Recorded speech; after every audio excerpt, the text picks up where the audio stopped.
കേരള വ്യാപാരി വ്യവസായ ഏകോപന സമിതി എലപ്പുള്ളി യൂണിറ്റ് വാർഷിക ജനറൽ ബോഡി യോഗം പാറ വ്യാപാർ ഭവനിൽ നടന്നു.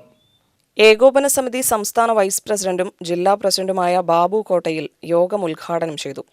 പക്ഷേ ആ എതിർപ്പുകൾക്കും എത്രയോ ഇരട്ടി, വേണമെങ്കിൽ 100 ഇരട്ടി ഈ പൊതുസമൂഹത്തിന്റെ പിന്തുണ വ്യാപാരികൾക്ക്, പ്രത്യേകിച്ച് പാലക്കാട്ടെ വ്യാപാരികൾക്ക് കേരള സംസ്ഥാനത്ത് ലഭിച്ചു എന്നത് കൂടെ നമ്മൾ കാണുന്നു. ആ ഒരു സമരത്തെ ചർച്ച ചെയ്യുമ്പോൾ നാം മനസ്സിലാക്കേണ്ട ഒരു കാര്യം, ഇവിടെ ഒത്തുകൂടിയിട്ടുള്ള ഞാനും നിങ്ങളും ഉൾപ്പെടെയുള്ള ഈ സമൂഹം, നമ്മൾ കേരളത്തിന്റെ പൊതുസമൂഹത്തിൽ വളരെ ദുർബലരാണ്. നമുക്ക് ഒരുപാട് പ്രയാസങ്ങളും പ്രശ്നങ്ങളും പരിദേവനങ്ങളുമുണ്ട്.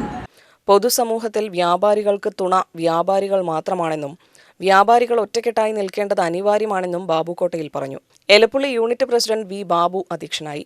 ജനറൽ സെക്രട്ടറി കെ കലാധരൻ വാർഷിക റിപ്പോർട്ട് അവതരിപ്പിച്ചു. ട്രഷറർ എം കുപ്പുരാജ് വരവ് ചിലവ് കണക്കുകൾ അവതരിപ്പിച്ചു. ജില്ലാ secretary M S Siraj, Malampuzha നിയോജക മണ്ഡലം പ്രസിഡന്റ് ടി കെ നന്ദകുമാർ, മറ്റ് യൂണിറ്റ് ഭാരവാഹികളായ T Aruchami, A Krishnamoorthy, V Jayaprakash, V Prabhakaran, S Vipin, M Vijayakumar എന്നിവർ സംസാരിച്ചു. SSLC +2 പരീക്ഷകളിൽ ഉന്നത വിജയം നേടിയ വ്യാപാരികളുടെ മക്കൾക്ക് യൂത്ത് വിങ്ങിന്റെ നേതൃത്വത്തിൽ സമ്മാനങ്ങൾ നൽകി.